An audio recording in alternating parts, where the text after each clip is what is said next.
Why do we need radiation safety standard or radiation protection standards? The purpose of the standards is to protect the public and the workers from the harm that may be caused by the radiation, by the use of the radiation. Therefore, the key question is, what are the health effects of radiation? For high doses received in a short time, like they received in the atomic bomb explosion in Japan, they are known to be harmful, and the harmful effects include the increased cancers and then damage to organs and systems and increased deaths. So the regulations should be designed to avoid such high radiation exposures in a short time and to minimize the exposure if it cannot be avoided. So there's no argument there. Everybody agrees with this. When you come to low doses of radiation, or when the radiation dose is received over a long period of time at a low dose rate, there is a major disagreement in the scientific community about what the effects are. There are actually two opposing points of view. The first view is that of the linear no threshold model or LNT model for radiation-induced cancers. According to this model, the smallest amount of radiation can increase the cancer risk. The other model that many scientists subscribe to is the radiation hormesis model, according to which low radiation exposures stimulate the defenses in the body, and therefore they are beneficial by reducing diseases, including cancers. So the regulations would depend on which model you take. If you assume low dose radiation increases cancer risk, you would want to regulate so that there is very little of radiation exposure and avoid radiation exposure. If you believe that the low dose radiation reduces cancer risk, you don't want to regulate low dose radiation, or if at all do a minimum amount of regulation so that the low dose radiation can be used to reduce the cancers. Now let me discuss the linear no threshold model first. The linear no threshold model has been used by the scientific community since the 1950s for estimating cancer risk from radiation. For high radiation doses, it is quite well known. There's no argument there. The cancer risk increases linearly as a function of dose. As you can see here, there's a data there. For low doses, there are errors in estimating or calculating the excess risk from radiation, and therefore an extrapolation is used. And in the LNT model, it's extrapolated linearly and all the way down to 0, saying that there is no threshold and therefore the smallest amount of radiation increases cancers. This is data from atomic bomb survivors. This shows the excess relative risk for cancer mortality as a function of radiation dose. And that data seems to be linear and appears to follow the LNT model. This is, of course, old data. I will discuss the newer data soon. The radiation protection standards have been established based on the LNT model by the various advisory bodies over the past many decades. And for setting up these standards, they consider different types of exposure situations, the planned or existing or emergency. I will not discuss the emergency situation in this presentation. Now, the planned exposure situation is where the radiation exposure occurs from the planned operation of a facility, for example, a nuclear power plant. And the dose limit that's been recommended for the public from such operations by the various advisory bodies is 1 millisieverts per year. And millisievert is a derived unit of radiation dose. For radiation workers, they have allocated a higher limit. ICRP recommends 20 millisieverts per year, and NRC in the US uses 50 millisieverts per year as a limit. And there are additional dose limits for lengths of the eye, skin, and so on. I won't discuss those in this presentation. Existing exposure situation is where people are already getting exposed to the radiation, and then they are trying to decide whether there is any action that needs to be taken. For example, the exposure to natural background radiation, like radon, for example. Here, the criteria are not dose limits, but rather what are called reference levels, and this is defined above which it is judged to be inappropriate to allow exposures to occur. So, concerned that there may be harm caused by such radiation exposures, and to keep the radiation doses as low as possible, that's ALRA principle, as low as reasonably achievable. Now, residential radon is an example of existing exposure situation, and radon and its decay products mainly accumulate give the dose to the lungs, and high radon levels in minors is known to cause increased lung cancers. And what they have done, the advisory bodies, is to use the LNT model and then say that the residential radon would also increase lung cancer risk, even though the radiation exposure would be at a much lower levels. And they have in fact claimed that residential radon is the second leading cause of lung cancer after smoking. This is by various advisory bodies, EPA and so on. And the IAEA recommendation is that government should establish appropriate reference levels for radon of 8 picocuries per liter or less for residences. In the US, the EPA recommends radon remediation for greater than 4 picocuries per liter. Now, let's discuss these two standards that have been established and have been used for many years. If these are rational, the public radiation dose limit of 1 millisievert per year and the reference level for radon of 4 picocuries per liter. Do these really protect the public from harm? Let me show what the average natural background radiation doses in the USA are for the public caused from terrestrial, the cosmic sources and radon in millisieverts per year. This map shows that. The blue is the states where the radiation dose would be about 1 to 2 millisieverts per year, and the pink is where 5 to 10 millisieverts per year. So there's a wide variation in the radiation doses received by the public from natural background radiation. And keep in mind the public dose limit is 1 millisievert recommended by the advisory bodies for planned operations. With radon, also the radon levels vary widely. The graph on the left side here shows the average radon levels in the living areas in the US, the green area indicating less than 1 picocurie per liter, and then the red area indicating 4 to 8 picocuries per liter, with other colors being intermediate values. Now, 4 picocuries per liter is the limit set by EPA for radon mitigation, saying that more than that would be causing harm. And in fact, EPA has drawn a map of radon zones where it shows zone 1, the red zone, is likely to have radon levels more than 4 picocuries per liter, and therefore there should be radon mitigation.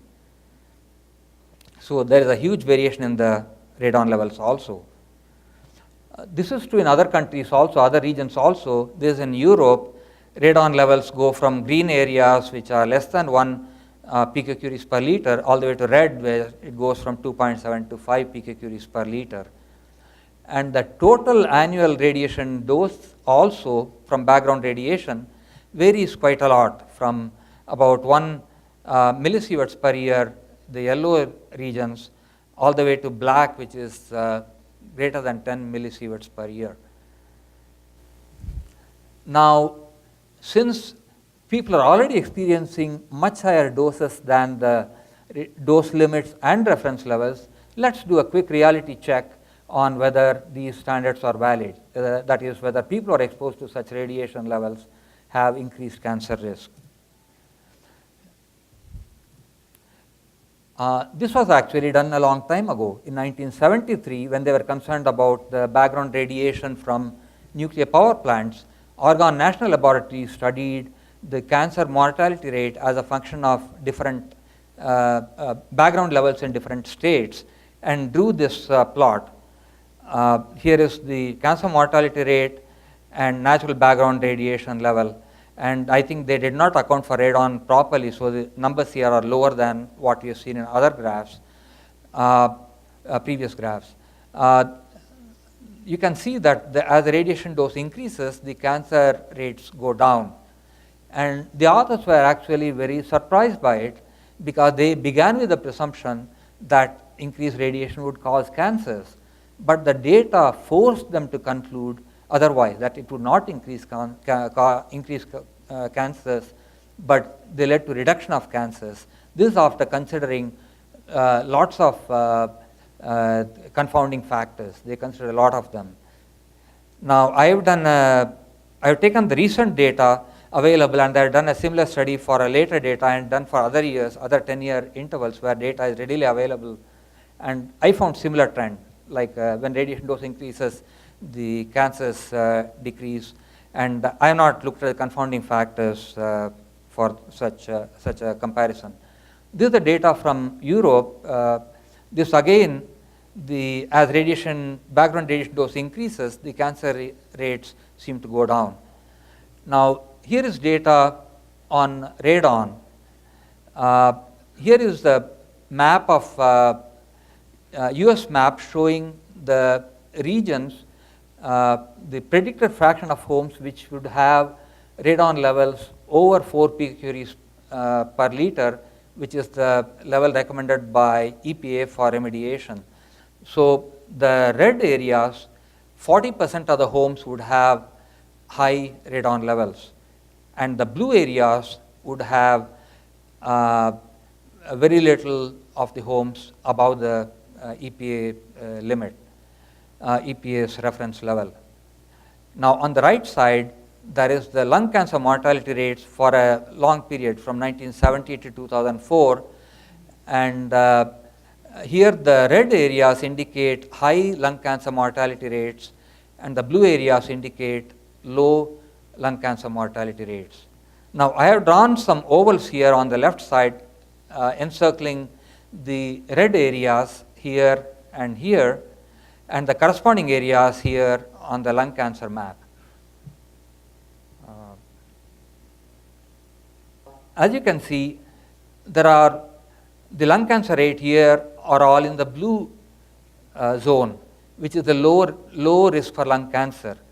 And also I have marked black ovals around the high lung cancer areas and the corresponding areas on the radon map. They all correspond to blue, which are low radon areas. So the EPA's remediation program, if this conclusion holds true that this is a causal effect, then it would be doing the wrong thing. That is, they would be increasing cancers by reducing radon levels. But this is only association, it's not a causal yet. Actually, what I showed in the graph, this study had been done by looking at the county level radon levels and lung cancer rates by Professor Cohen many years ago. And he had this graph which showed that as the radon level increased, the lung cancers decreased. And he did correct for smoking, but he did not have county level smoking data, but he used state level data and then used some other factors to determine county level data, smoking data.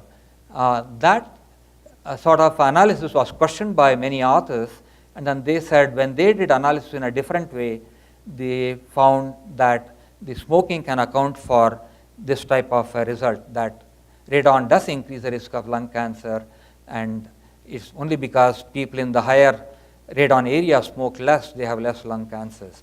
So this was a question mark. So in summary, the quick reality check shows that exceeding the radiation dose limits, public radiation dose limits by a large amount, we reduce the cancers, we observe reduced cancers, and radon remediation above the recommended EPA limits results in reducing the lung cancers. So this shows the radiation protection standards are probably wrong.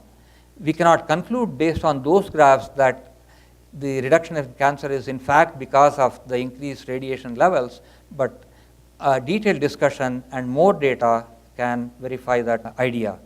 Now, so I'll discuss the health effects of radiation in more detail. Discuss the LNT model first, and then the radiation hormesis model. Now, the LNT model came about because radiation causes mutations. That's well known, and mutations cause cancer. Well, that's what people think, and that's also well known. Let's see if these concepts are valid. This graph on the left side shows the number of mutations as a function of radiation dose for high radiation doses, and you see a linear relationship that looks pretty validating the LNT model, but this doesn't include the low radiation doses. The graph on the right side is from study of CT scans and studying the blood and looking at the DNA double strand breaks, and that also, these are for very low doses. These are up to 10 milligray of radiation dose. So these are, again, shows a more or less linear relationship. So you would say, yeah, okay, LNT model is valid. The mutations increase linearly with radiation dose. But I want to remind you, this data was collected, that is, the mutations were analyzed a short time after the radiation exposure. Now, our body, when it has some damage occurring due to radiation or exercise or anything, it doesn't remain quiet. It realizes there is damage, and then it boosts all its defenses like antioxidants, DNA repair enzymes, all these things. So if you wait for some time, now what's going to happen? You are going to have the effect of all these increased defenses, and then the other thing we need to note is, in addition to the damage that we saw with the radiation, there is also naturally occurring DNA damage. Like our body is getting damaged all the time due to natural causes, due to the free radicals that are produced in the cells naturally. But when you have increased defenses, you will have much less natural damage occurring. So if you wait for some time after the low dose radiation exposure, you would find there is less damage occurring due to the natural causes. And this is seen in this graph here, which shows the mutation frequency in fruit flies as a function of radiation dose. As the radiation dose increases, the mutations go down, and then for higher radiation doses, mutations do increase. So anyway, so the final result after having low dose radiation exposure is there is less DNA damage occurring. So the first assumption for the LNT model is not valid. Low dose radiation, the smallest amount of radiation, does not increase DNA damage. Now let's see if the mutations increase cancers. That is the basis of the somatic mutation model of cancer that is used everywhere. I mean, people do believe in it. And this graph, on the first graph here, on the left side, here shows the accumulated mutations in spleen of mice as a function of age. Now, from conception to maturity, the mutations accumulate at the highest rates because the cells are multiplying at the highest rates, mouse is growing, and the cells are more susceptible to mutations when the cells are multiplying and dividing. But look at the cancer rates. The lymphoma rates are at the lowest levels here. And for humans also, you look at the growth period of say 0 to 20 years, the cancer rates are at the lowest levels here. So this is where the mutations will be growing at the highest rates, but the cancers don't increase there. So mutations don't cause cancers. Now when you go to Middle Ages, this graph shows the percentage of patients who have cancer cells in their body as determined in an autopsy study. Now, almost about 30–40% of them have cancer cells in their body as determined in this study. This from 1997. But if you look at the cancer rates go up drastically from the age of 50 to 80, going by more than a factor of 10 here. So the mutations that are here didn't cause cancer here, but then they did cause cancer at a higher age. So cancers don't increase with mutations. Mutations are of course required for cancers, but they don't mean cancer. So the somatic mutation model of cancer, which says the mutations are the cause of cancer, is not really valid. There are many more reasons to indicate that the somatic mutation model of cancer is not valid. I won't go through these in detail here because of time, and they are given in the presentation slides that are in the handouts, so you can look at them at leisure. Now, we have been fighting the war on cancer, and based on this somatic mutation model of cancer, that is looking for these cancer cells by early detection, screening programs, and then getting rid of them by various treatments. But the fight is not going very well. And we have the cancer moonshot program to try to accelerate the pace. Now, this graph shows here the cancer mortality rates over the last 50 years. You can see it's pretty much flat. In contrast, if you look at the heart disease rates, they have gone down here, and same for the stroke rate, they have gone down also. Now, this is in a semilog plot, so you cannot see it very well, but I have shown it in a linear plot here, same cancer mortality rates as a function of year, and that does seem to be a slight decrease here from 1990 onwards. You may think, yeah, we are making some progress, but that reduction is pretty much all accounted for because we stopped smoking in the 1960s. So the smoking rate is given here, and then in 1960s we start smoking less, and then they start smoking less and less. The smoking prevalence here, and then the lung cancer has a lag of about 30 years. So we cannot take credit for this reduction in cancers based on our all great fantastic things we are doing about cancer detection, treatment, and so on. And so there is literally no progress, and there is no comparison between how we detect and treat cancer in the 2000s compared to in the 1950s. None of the things we do now, mammography and CT scans, PET scans, and all these fancy radiation therapy systems, they all have had literally no effect on the cancer mortality. So no wonder there is a frustration, but nothing is working. So this whole fight is based on the mutation model of cancer, that the mutations are the cause of cancer. And so what's wrong here? Why is it not working? Well, if you are fighting the wrong cause, then you will not win the war. The way you win the war is to find what is the cause of cancer, and then you attack the cause of cancer. What causes cancer? The way you find out what causes cancer is to see, for example, what factor makes the cancer risk goes up by a huge amount. Then maybe you have caught on to the cause of cancer.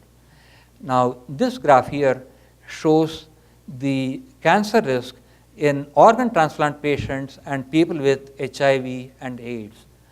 In both of these patients, the immune system is suppressed, and the cancer risk in these patients has gone up by a factor of 3 to 4. That's a huge increase. It's not a 3% increase, it's a factor of 3 to 4 increase. Now, this graph here shows the cancer mortality rate in organ transplant patients as a function of age. And for young ages, like around 10 years age, the cancer rate has gone up by a factor of about 80. That's a huge increase. I mean, this makes it look like the suppression of the immune system may be the main cause of cancers. So this leads me to suggest an alternative model of cancer, which is I call the immune suppression model of cancer. And in this model, a normal cell undergoes mutations and can become a cancer cell. But that's not cancer, it's a cancer cell. Because the immune system, when it's functioning normally, it prevents the uncontrolled growth of the cancer cells by eliminating them or keeping them under check, keeping them under control. And this can result in covert cancer. So everybody in this room would have covert cancers. We would not know it because it's not doing anything. It's just sitting there. Now, if the immune system is suppressed, for example, with aging, when we become older, our immune system goes down, the covert cancers will be able to grow uncontrollably and they would cause cancer. And there's a lot of evidence that supports this immune suppression model of cancer. I have also listed them here, and again, I don't have time to go over this in detail. You can look at them at leisure in the handouts. Now, if the immune system is the main, suppression of the immune system is the main cause of cancer, let's see what low-dose radiation does to the immune system. This publication that says the DNA damage response arouses the immune system explains how when a normal cell becomes damaged, it results in upregulation of RAE1 and other ligands of the NKG2D receptor that ends up activating the natural killer cells. And as you may know, the natural killer cells, they actually eliminate tumor cells and also precancerous cells.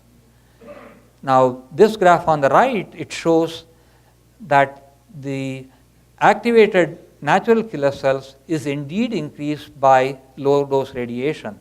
As radiation dose increases, natural killer cells increase, and then for high radiation doses, it does go down. So with a boosted immune system, you would expect the cancers to go down. Let's see if that happens by looking at the cancer rates in people who have been exposed to low dose radiation accidentally or incidentally in the past, because it has happened before. Here is data from 4 different cohorts that were exposed to low dose radiation. There is data from Taiwan, where the people moved into apartments that had radio contaminated steel that was used in the construction, so they got exposed to low levels of radiation. They didn't know about it, and they lived there for many years. And then the cancer risk in those population was followed up. And then the study of the radiation workers and the nuclear shipyard workers in the US who also received low levels of radiation, and their cancer risk was monitored and studied and compared to non-radiation workers who did not get any radiation dose. And then there's the study of British radiologists who entered service during the period of 1955 to 79 who received low radiation doses, and their cancer rates were compared to non-radiologists who did not receive any radiation exposure. And then there is the study of the evacuated residents of the villages near Mayak nuclear weapons facility in the former Soviet Union who were exposed to low levels of radiation and compared to other control population. Now, this graph shows the data from all these 4 cohorts. As a function of radiation dose, it shows the normalized cancer death rate, that is the death rate in the radiated cohort divided by the death rate in the control population. And as you can see, for all these populations, the radiation, the cancer risk has gone down with low dose radiation exposure. This completely contradicts the prediction of the LNT model, which is shown in the red line here. Of course, there are many faulty publications that claim that LNT model is valid, and those publications should not be used. Now, the most important data to determine the health effects of radiation are the data from the atomic bomb survivors in Japan who were exposed to a wide variety of radiation doses, including low doses and high doses. I showed the data earlier that showed that it appeared to support the LNT model. But this is an update to the data as more people died and they compiled more data, and then this shows the dose response as being the cancer risk goes up and then down. With increasing radiation dose, the cancer risk goes up and then down and then up again. This unexplained dip in the cancer rate, this is called a curvature in the dose response, and this cannot be explained using the LNT model. And they use the LNT model in analyzing the data to extract these excess relative risk. So they get a result that's completely inconsistent with the assumption they made in doing the analysis. Now, in addition, when they calculate the excess relative risk, they need to use a background cancer rate in the baseline cancer group, that's the control group. And for that, they use the data from low radiation dose cohorts. So they call these data as being the background radiation dose data. Now, we saw in the earlier graphs that for low radiation doses, cancer risk goes down. So the baseline cancer rate they used was actually wrong. There's a negative bias in the baseline cancer rate they used. So this graph, which shows the excess relative risk, is not really right. You need to correct this for that error in the background cancer rate. And I did that in this publication. I explained how we can correct for that bias in the background cancer rate, and then the resulting curve is this for dose response. It has the J-shaped curve, which is characteristic of radiation hormesis, which is the idea that for low doses, cancer risk goes down, and then for high doses, it increases. And here you see that the threshold for increased cancers is about 0.7 gray, or about 700 millisieverts if you do it in the millisievert unit. So in the atomic bomb survivor data, low dose radiation reduces cancers. There are plenty of other data that show low dose radiation either does not increase cancer or reduces cancers. Here is data from the atomic bomb survivors, that is leukemias in the Hiroshima survivors, that was from 1958, and there is no increase in leukemias up to about, say, 0.4 sievert, that's about 400 millisieverts. And here is data on bone sarcomas in radium dial painters. The painters were licking paint brushes, ingested a lot of radium, which led to a lot of dose to their bones, and here the threshold for the sarcomas is like 10 gray. That's a very high threshold. And here this is the breast cancers in Canadian tuberculosis patients who underwent fluoroscopic exams repeatedly, and here also no increased cancers for about 500 milligray of radiation. And then the same data for after some more follow-up, again no increase in cancers here. And then this is data of radiation therapy patients for different parts of the body. The parts that were exposed to high this much of radiation dose for different parts of the body, the number of tumors per kilogram of tissue did not increase until the radiation dose went up to about 6 or 8 gray. So in fact for low radiation dose exposures here, in those parts of the body there are actually less cancers than the parts of the body that are exposed to very little radiation. So all of these data and many such similar data indicate low radiation doses do not cause increased cancer, and they in fact reduce cancers. And in fact, low radiation doses have been used to treat cancer. This many years ago, where repeatedly low dose radiation was applied for the whole body or to half the body, and the survival of the cancer patients was much better in the low dose radiation treatment, which is noted as TBI, total body irradiation, in comparison to chemotherapy. Here it's much better. Here it's not significantly better, but it's similar. And here, when the radiation therapy patients had this type of survival with time, when the low dose radiation treatment was interspersed between the radiation therapy with whole body or half body radiation, their survival improved. So low dose radiation, when it was applied repeatedly, had a cancer curative effect. So there is so much evidence showing low-dose radiation reduces cancers that it's indeed amazing that it's not been recognized by the advisory bodies. But they have done major mistakes in the way they did science. They, for example, I'm talking about the National Academy of Sciences, they are highly held advisory bodies. They completely ignored the importance of the immune system in preventing cancers and the effect of low-dose radiation on the immune system. I showed you the immune system, suppression of the immune system increased the cancers by a factor of 80 in children. I mean, how can you ignore that and expect to do anything reasonable when you are trying to predict what happens with low-dose radiation on cancers? So they got it completely wrong. And they focused on mutations as the cause of cancer, and I showed the somatic mutation model of cancer is not valid, and there are many evidences for that. And they ignored the vast amount of data on the cancer preventive effect of low-dose radiation, and much of the data I showed was from prior to 2005. And they used a poor judgment in utilizing this data shown here of a 15-country study of radiation workers in the report. This was published in 2005, just about the time that the BEIR 7 report came out, and they quoted this report, this publication, saying that low-dose radiation causes cancers. This is cancer risk is shown for different countries here, and then for Canada it's shown here.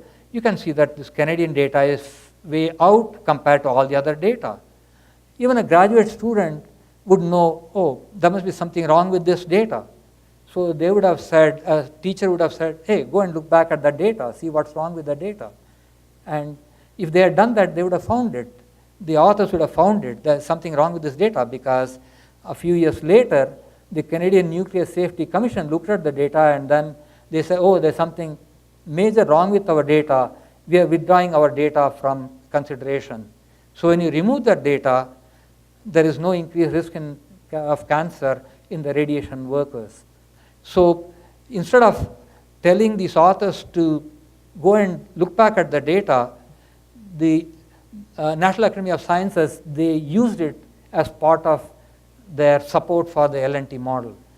So, I mean, their quality is really poor. They did really poor quality work. And also, now I showed you how the curvature has come up in the atomic bomb survivor data that is against the LNT model.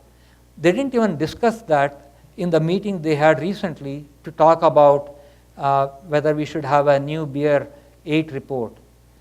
So when somebody does poor science, poor quality science, you should not use their judgment. You should not use their recommendations. And so I would say don't trust the advisory body recommendations about low-dose radiation. So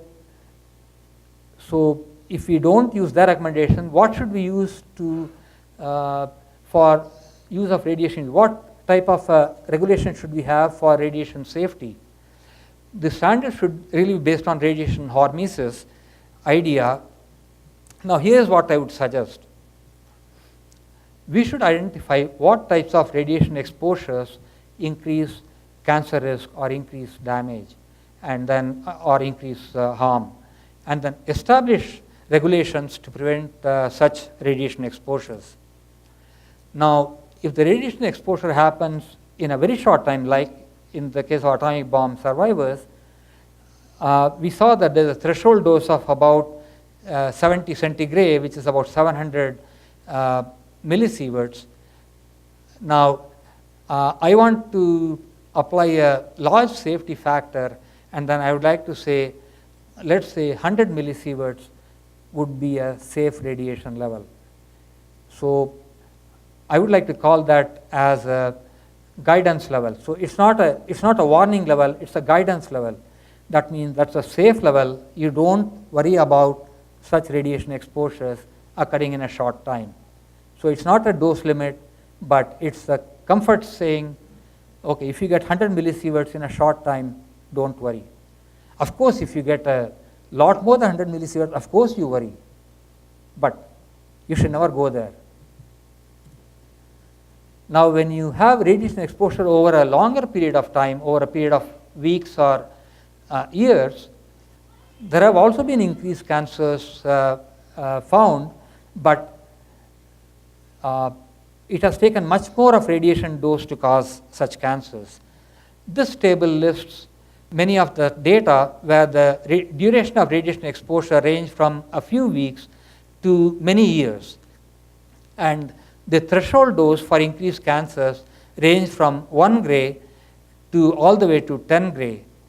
And therefore, when radiation doses over an extended period, you should, of course, not get very high radiation doses over the extended period, but there is a high threshold. So let's see what recommendation we can make for guiding the public.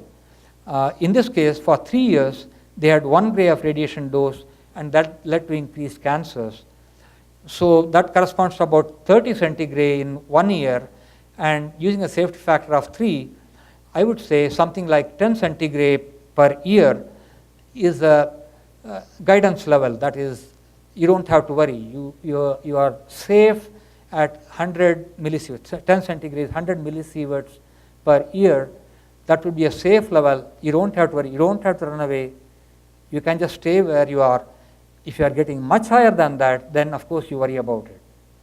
So we have the guidance level, which means at low radiation doses, you feel safe. You don't run away. But you don't exceed this by a large amount.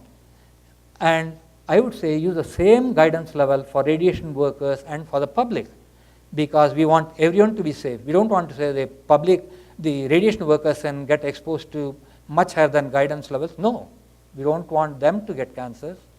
Whereas the current regulations, they say low dose radiation causes cancer, and then they say, oh, we'll allow the radiation workers to have 50 times more cancers risk compared to the public. That's not right. We should not do that to the people who are trying to help us, give them more cancers. So the current standards are completely wrong. I mean, they are misguided and completely wrong, and we should have the same safe level of work for the public, for the workers and the public. So what would you do in the case of a nuclear accident which involves release of radioactivity? It's the same thing. That is, we use the same guidance of 100 millisieverts in a year, and if you estimate that you find the radiation dose will be 100 millisieverts thereabouts, it's not a limit. It's not 100, 150, 250. It doesn't matter. Then say, okay, you stay put. There's nothing wrong. Nothing will happen to you. You are quite safe. Give them the comfort, and then don't evacuate. If it is much higher than that, of course you evacuate. Now, we have not done that. We have not done what I call rational radiation safety standards, and we have used the LNT model based radiation safety standards, and it's not innocuous using the wrong science, doing the wrong ideas. It's not innocuous. There is a heavy toll that we pay, especially when we do the wrong things. Because of the wrong radiation protection standards, there is an irrational fear of very low levels of radiation, that is radiophobia, that if you say, oh, there's going to be more radiation here, people start running away. They don't ask any questions. Now, with such fear of low dose radiation, that actually blocked the study of low dose radiation to prevent cancers, Alzheimer's, Parkinson's, and so on, even though there is plenty of evidence to suggest that low dose radiation reduces cancers and Alzheimer's and Parkinson's. In fact, this idea was known in the 1970s, as I showed before. This is from data I showed before, where the background radiation, increased background radiation resulted in reducing cancers. And Professor Lucky, he proposed in his book published in 1980 that we should give low dose radiation to reduce cancers, prevent cancers. And if we had studied that at that time and then investigated, done some clinical trials, we would have found cancer risk went down by 20-30% because that's what we observed when people are exposed to radiation, low levels of radiation accidentally, as I showed before. Now, so instead of the cancer rates being in the 50s to 2000 being here, we would have had cancer rates here, 30% reduction in cancer rates. So if somebody died from cancer, somebody, your loved one or your family member or some public figures, they died from cancer in the last 20, 30 years, you have to wonder, could they have been saved by the low dose radiation? And it's taking a major toll. So, and the toll is not small. It is, we have 8.2 million cancer deaths occurring every year, and 30% of that is 2.5 million deaths per year, and that's about 6,000 cancer deaths occurring every day because we did not follow proper science. That is, we did not study the low dose radiation health effects when it was already seen and it was proposed as a method of reducing cancers.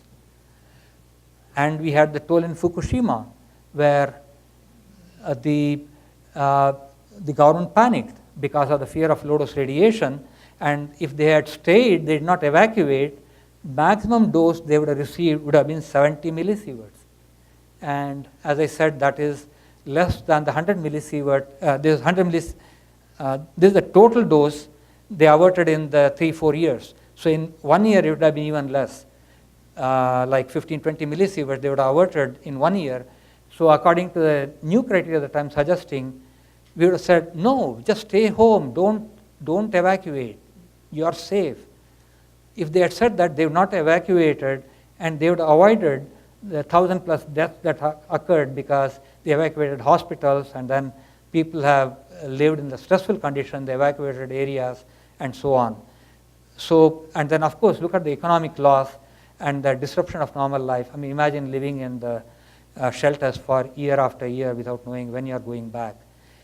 So the radiation protection standards have led to a huge toll in these populations.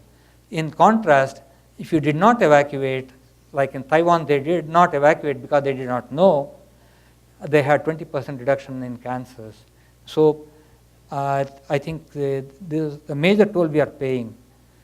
And of course, there are global reactions against nuclear power, where Germany decided to shut its all nuclear power plants, and Japan also did the same. And this is a knee-jerk reaction to one event, when in fact the safest mode of power generation, considering every mode of power generation, is nuclear power, as indicated in this graphic here. This number of deaths per trillion kilowatt hour, and nuclear power has 90, and every other power generation source has a much higher level of deaths per power generated. So it's like shutting down the whole airline industry because of one airline crash. I mean, completely irrational what they did. And so we are paying, because of these irrational radiation protection standards, we are paying high costs in human toll also, because we are having these deaths from these power sources. So we have to bring the radiation protection standards to a rational mode, and but bringing it is not as easy as I'm saying, it, because we have been following it for a long time, and the LNT model has been subscribed to for a long time by many influential people, influential advisory bodies. But we should reject it, and then we should establish new regulations. But it will not be easy. There have been efforts to discontinue the use of the LNT model before, but they have not been successful. What has changed now is that the atomic bomb survivor data, which is the most important data, has shown that it's not consistent with the LNT model. So, and there are group efforts going on to eliminate the use of the LNT model. There's a group called Scientists for Accurate Radiation Information, or SARI, that was formed a few years ago because of all the concerns about the harm because of the misinformation regarding radiation. And SARI has filed a petition to NRC to discontinue the use of the LNT model. and it's being considered by the NRC. And LNT Foundation was formed recently to educate the public on the low-dose radiation health effects and campaign to eliminate the use of the LNT model, because public education is important, because we cannot eliminate the LNT model until we convince the public that it's not going to harm them by increasing the, changing the radiation safety standards. So I'm one of the founding members of SORI. I'm the president of the LNT Foundation. In summary, the current radiation protection standards based on the LNT model are not rational and do not protect the public, but have caused incredible harm to the public. Imagine all the cancer that it has caused. There is considerable evidence against the LNT model and for radiation hormesis, including the most important data, the atomic bomb survivor data. The use of the irrational radiation protection standard has cost the society dearly, including increased cancers, disastrous consequences from nuclear accidents, enormous costs for power, and so on. And we need to revise the radiation safety regulations after rejecting the LNT model and recognizing radiation hormesis. The concept of dose guidance rather than dose limit should be used for guiding the public and workers when they are exposed to low levels of radiation to assure them they are safe and they can use the low levels of radiation. And the rational radiation protection standards will pay rich dividends to the society from the improved health and prosperity. Thank you.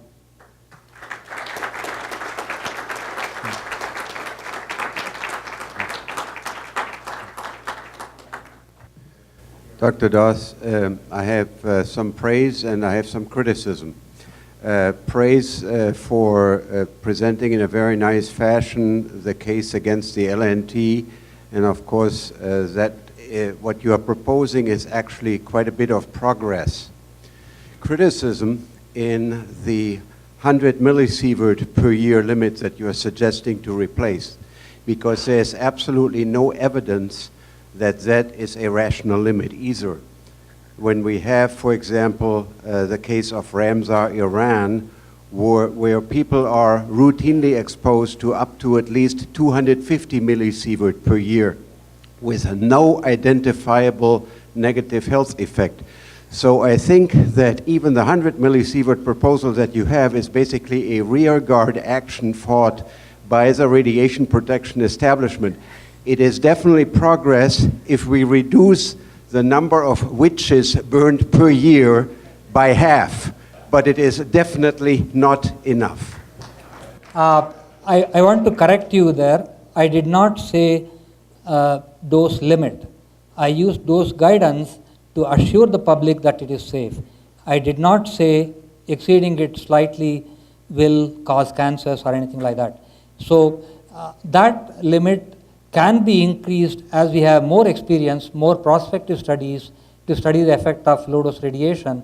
And I agree, probably 250 millisieverts and even higher would not cause cancers. But I think let's see if even this idea goes through. I mean, let's see.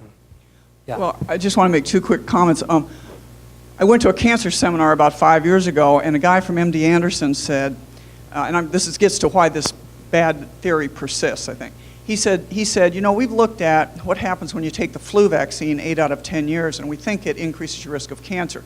And it has to do with immune surveillance. He said, like you said, that the immune surveillance problem may not be the cause of cancer, but you have incipient cancers, and when you continually get rid of infectious diseases that raise your temperature up and cause your immune system to go hyperactive, it doesn't scavenge well, it doesn't get rid of those little tumors.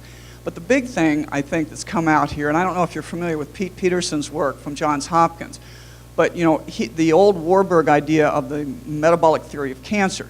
Well, Warburg was laughed out of the lecture hall because he couldn't really walk the dots, but Peterson has, and he's shown that all cancers, regardless of type, whether they're metastasis or what, have to do with, they have decreased mitochondria, abnormal mitochondria morphologically, and physiologically all these cells are stuck on anaerobic putrefaction. They can't aerobically metabolize.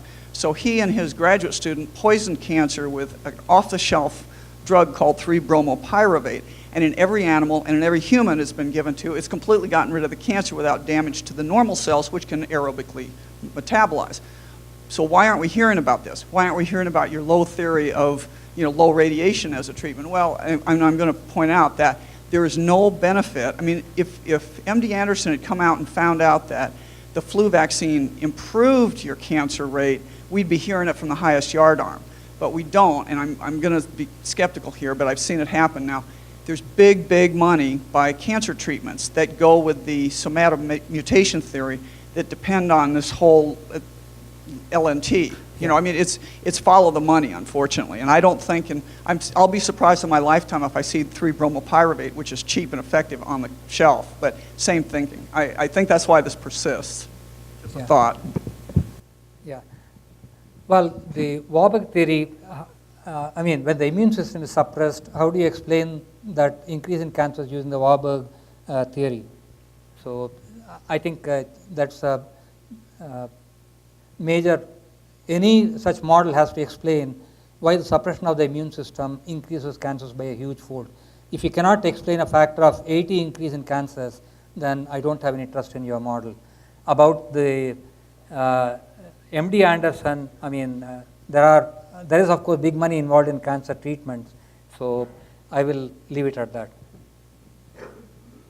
Okay, thank you.